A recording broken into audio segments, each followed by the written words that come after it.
Well, thank you all for coming. When I was trying to put this talk together, it's a little bit frustrating because I've been talking about the same compound that's got a lot of potential, and it's in clinical trials, but it's just painfully slow. So I'd like to update you about that. And there were a number of different things that came up in the previous talks that I'll emphasize and also point out some of the ways that we're working on these things. So I'm going to talk to you about a compound that is called copper Atsm. And I didn't realize that we were going to get a brief introduction to Wilson's disease, but I want you to keep that in mind because that's one of the worries that we have about this compound. And then the first gene that was discovered to cause ALS is superoxide dismutase. And the two of those are closely related. We've had funding from the Department of Defense, which is actually related to the ALS efforts in raising money through Congress. I want to identify two potential conflicts of interest. One is I have some funding now from the Teva Pharmaceuticals, and I have a small company that's developing a new analytical tool in mass spectrometry, which is very useful for biomarkers, but not directly relevant here. There's a trial with copper Atsm going on in Australia, and that's done by this company, the Collaborative Medicinal Development. I'm a consultant for them, but I receive no funding on it. So I'll tell you a little bit about that as we go along. I also want to introduce you that really I've depended greatly over the years on several different collaborators. One is Alvaro Estevez, who's in the back here. And here is him as a much younger man in Uruguay. The other person is Luis Barbado. So you heard about mastinibid, this drug that's going through phase 3 trials. And Luis is the one and his graduate student, Emiliano Trias. They did all the preclinical work that actually got them to try it. They did some of that work in my lab. And Patricia Casina has also been a really important collaborator. The other part, and that's where Uruguay is, where this is taken, a really pretty country in South America. And then we've been doing a lot of work in Australia. And when I was looking for an upside-down map of Australia, I found this instead. So have you ever noticed that there's a cat's head with cat food being Tasmania? And then you have a dog's head. Okay. So there's a number of people down there, but I got started with those with Blaine Roberts, who did his graduate work with me, and we just spent the last week together as well. This international collaboration is really important, and a lot of people around the world are working on ALS. And the Ice Bucket Challenge really was very exciting, raised a lot of recognition. We have here the president of OSU is about to get ice dumped on his head. But really, the money that was raised is just a drop in the bucket. Any of these clinical trials would eat all that money up in a heartbeat. And so I want you to think about it as, you're suffering through disease, but if you come at it from a scientist's point of view, how in the hell do you ever figure out what's going on? And you really saw that in the number of publications that we didn't have a clue. So the papers that were written were all descriptions of what's going wrong.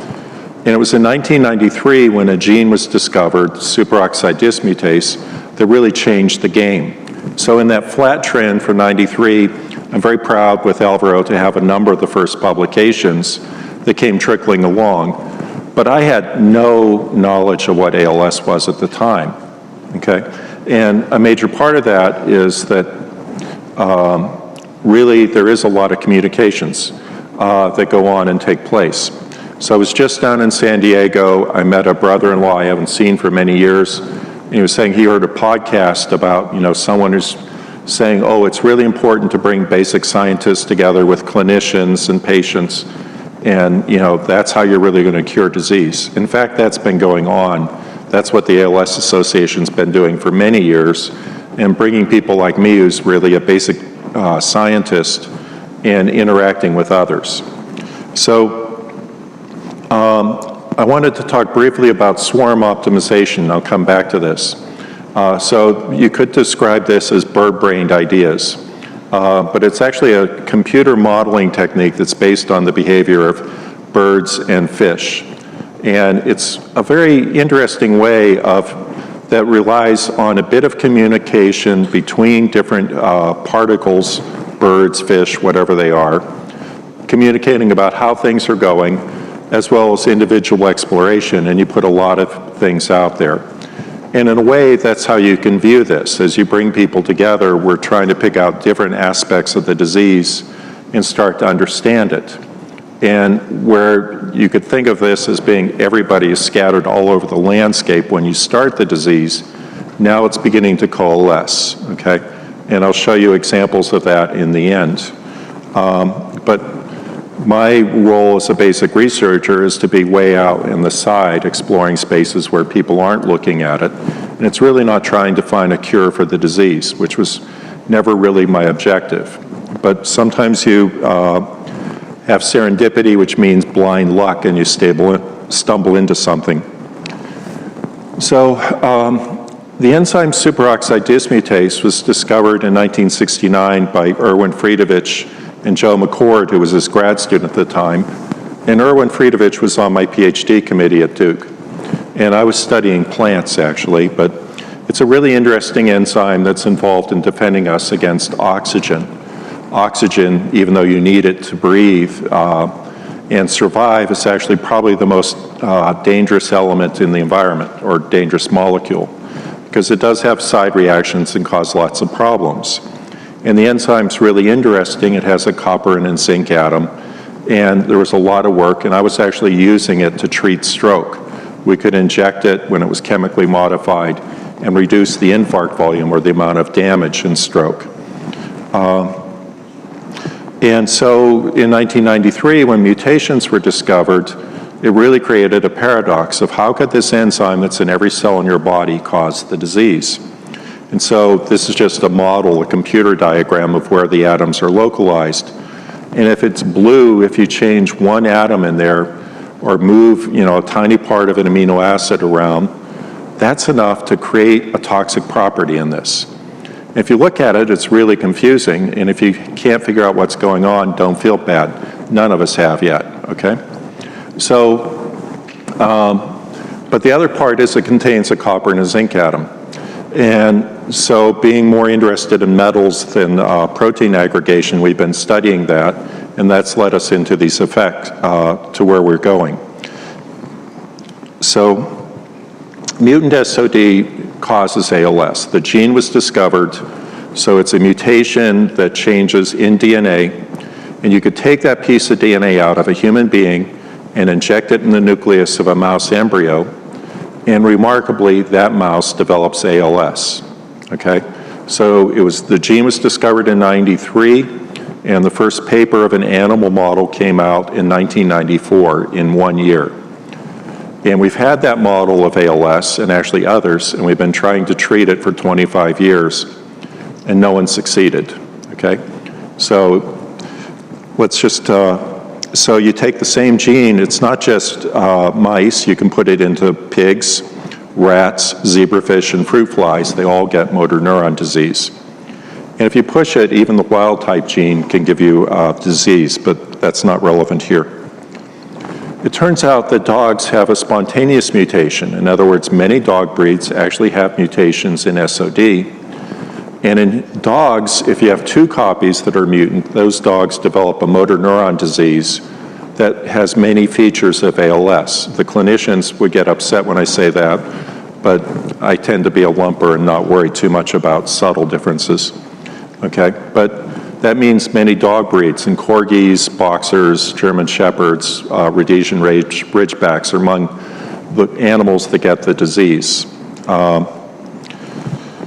And so there's this very robust phenotype from expressing this gene, and you express it in all cells in the body, and still it's just the motor neurons that seem to undergo the degeneration.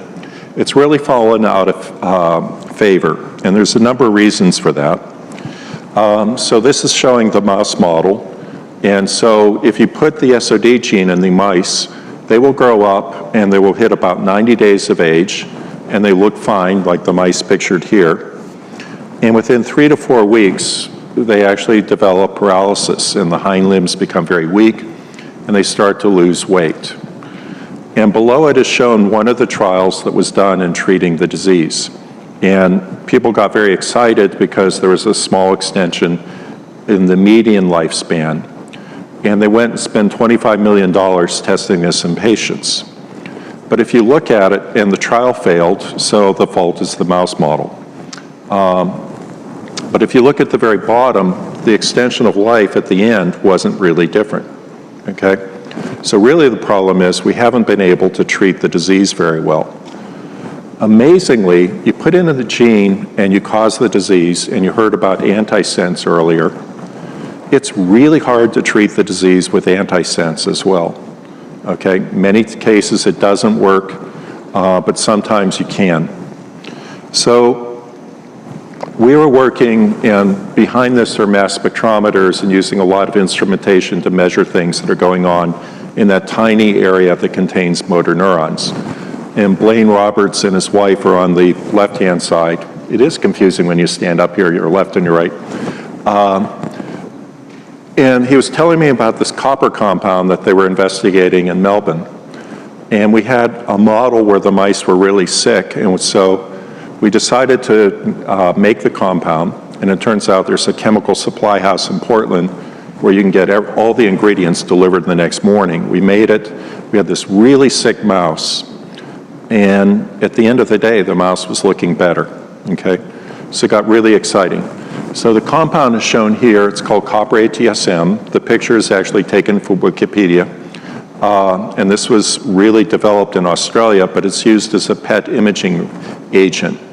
It can carry radioactive copper and gets it into tumors and into the brain, so it's really good for visualizing molecules. And it turns out the Australian groups had shown that it was protective in ALS, several mouse models, and it seems to be working in Parkinson's disease. So we did a number of trials. These are actually controls. And you can see that giving increasing doses increase the lifespan of the animals. And I won't go into great detail, but that doesn't look very dramatic as to extending by a few days. But that actually has generated a lot of amazement in the community. And the reason is this. Here's the mouse model, and there are hundreds of papers being published using it. And the light blue bars are showing the initial reports that people report 10, 20, 30% extension of life. There's an organization in Massachusetts and Boston that just does nothing but grow mice and then test these compounds. In their results, using larger numbers of mice and their reported conditions, they don't see any benefit. This has actually become a huge issue. The National Institute of Health has actually created all these things about rigor, and this is the poster child of the lack of rigor in how we approach a disease, okay? So this is really a graph I'm very excited about because a group in Melbourne led by Peter Crouch and I both did this study, and you can see they chose one dose that's half of what we did, and if you line it up with the controls, you get a straight line. The reviewers, when we tried to publish it, said, hey, wait a minute, 3 points, and one's a control, that's not really, you can't really publish it. So what got more exciting was in 2016 that that Boston organization actually tested the drug, and they also got a significant effect, so you can line another point. And there's a drug company now that's also done the test, and they're getting the point. This is the first time that a drug's been shown to work reproducibly in any disease model, okay? Now again, in this ALS model, okay, thank you. I appreciate that expression. So, but my world is all focused around this one animal model. Okay. So really, this was kind of a control for what we were doing. We were studying something else about what makes the disease worse. And if you take, in humans, when we express SOD, we have another protein that is a chaperone that helps load copper into the protein and helps it fold. And if you take the human protein, the helper protein, express it with the SOD gene, and this is showing the diagrams, the atomic structure of the two. They really do form together, and it's a nice little factory where you can transfer copper. So the amazing result is the mice die 8 times faster. They die really when they're very, very young.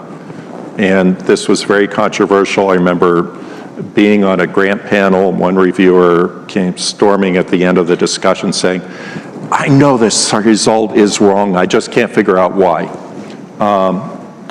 So we were probing this, and it became clear that there was a copper deficiency, so we tried this copper compound, and the results were amazing. That we extended life, instead of 4 months, we kept the mice alive to close to 2 years, okay? And they gained weight, and then they're gradually losing weight. So weight is a really good measure. If you put them on the drug and take them off, they will increase, and then they lose weight, and they die at the same time as the other animals. But you can rescue them by restoring the copper compound. We're able to keep them alive for a year. So that seemed very promising, but actually it's a result that's too good to be true. So people are much more excited about the short extension of life. And this, they keep saying, I don't know what's going on there. So we've been working on that. Fortunately, there's a small drug company that took a license from the group in Australia, and they've been doing the clinical trials. Oh, I forgot. I was just going to show, and I've shown this before.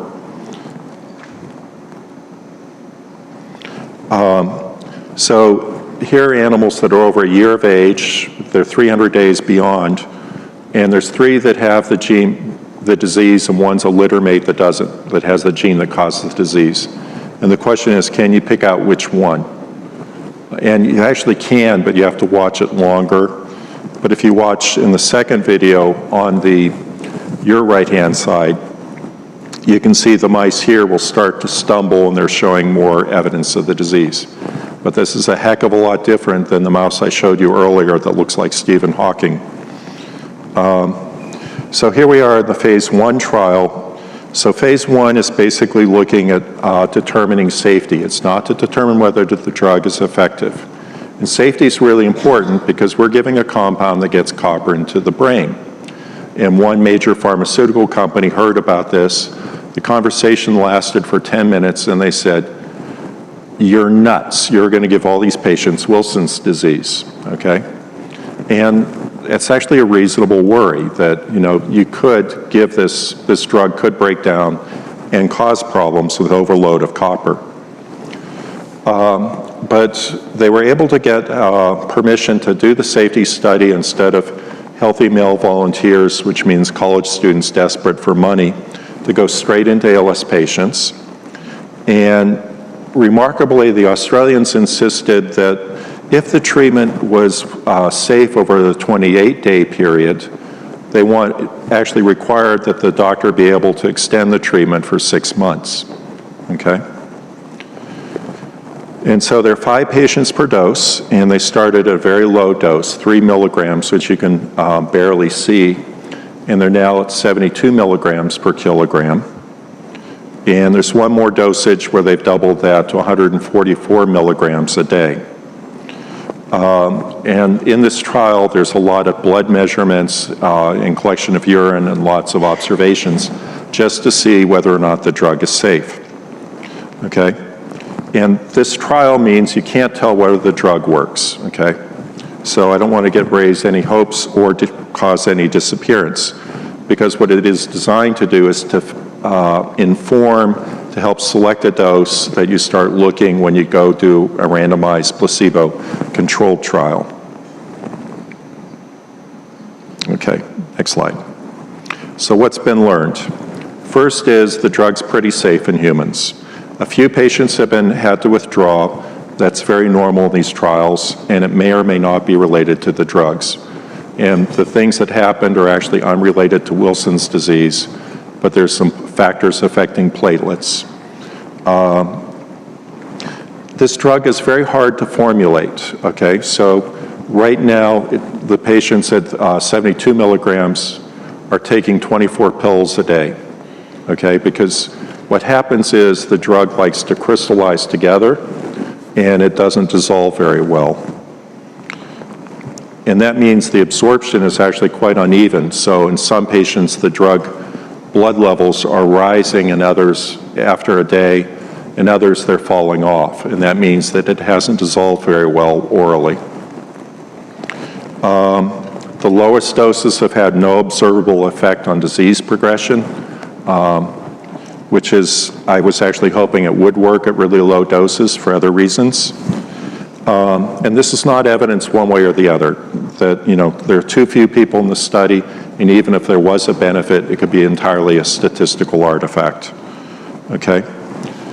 But biomarkers was mentioned earlier, and one of the things the study is showing is there's a biomarker in urine that actually works quite well, and that's a neuroprotein called P75, and we had actually studied that, Alvaro, since the 90s. But now it turns out that whether it's in urine is actually, it looks like it's going to be a pretty good predictor of neurodegeneration. It's not specific for ALS, but that's actually not a problem. So that's one of the really exciting parts of this. And I hope you're collecting urine, because it turns out a lot of people studying neurodegeneration don't. And it's going to, I think, be a very useful marker in a number of ways. So the phase 2B trial's in planning. It probably will be done in Australia. There's all sorts of issues about coming over to the United States and just getting the interest in it. But it's ongoing, and it looks fairly promising. Come on. So once you get a drug and it starts to go, things go fairly rapidly. But we're also doing a lot of things, and I'm going to show you some slides that won't make a lot of sense, but we're still looking at a lot of other possibilities. And one is this drug is hard to formulate, but also, can you find a better drug? And so you do all sorts of different studies, but there's a bond here in the upper part, and just changing a few atoms on that makes a difference, okay?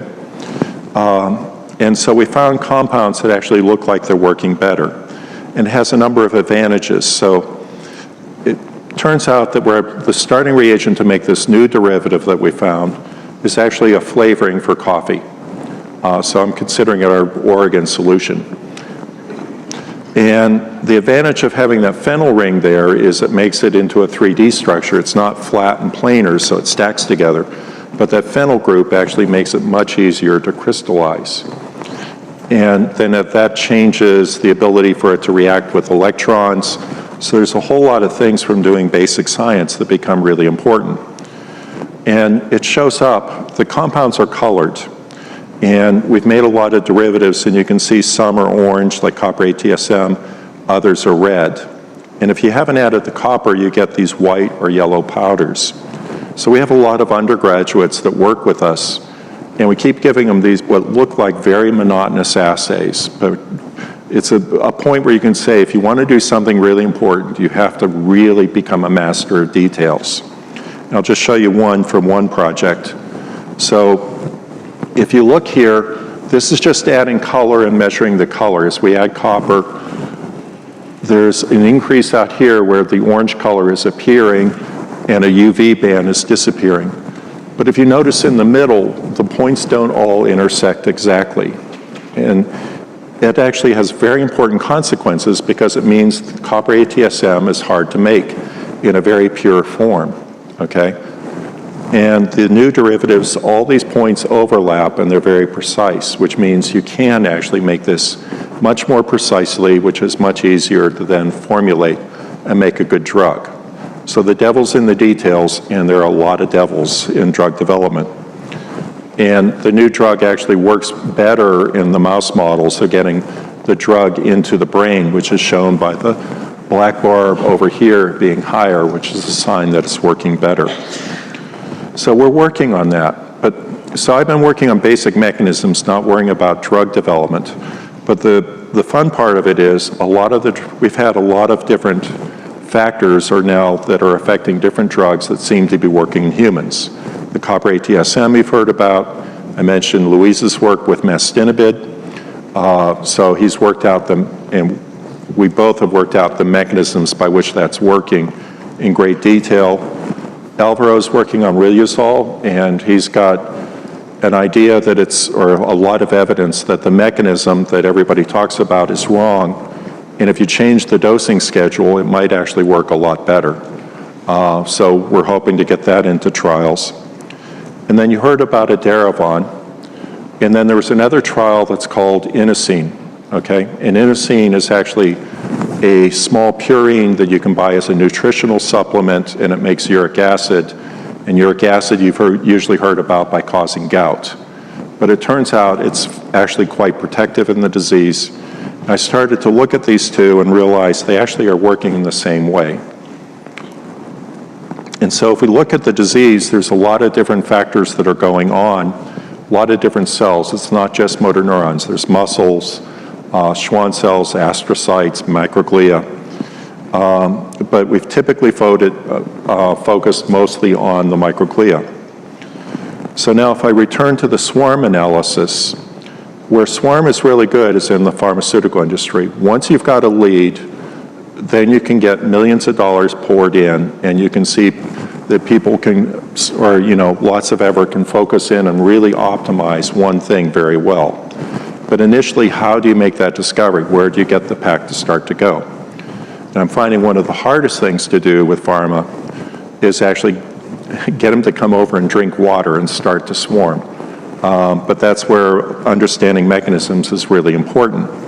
And we've been working on this. This is a very old slide. Alvaro was like, that's really old. But you can see we did this 20 years ago. But it was a basic mechanism of growing pure motor neurons and understanding how they die. And at the time, the death mechanism was an oxidative process that involves tyrosine nitration. We've gotten more sophisticated. The colors here are the spinal cord, and they show that it's not just the motor neurons, but surrounding cells.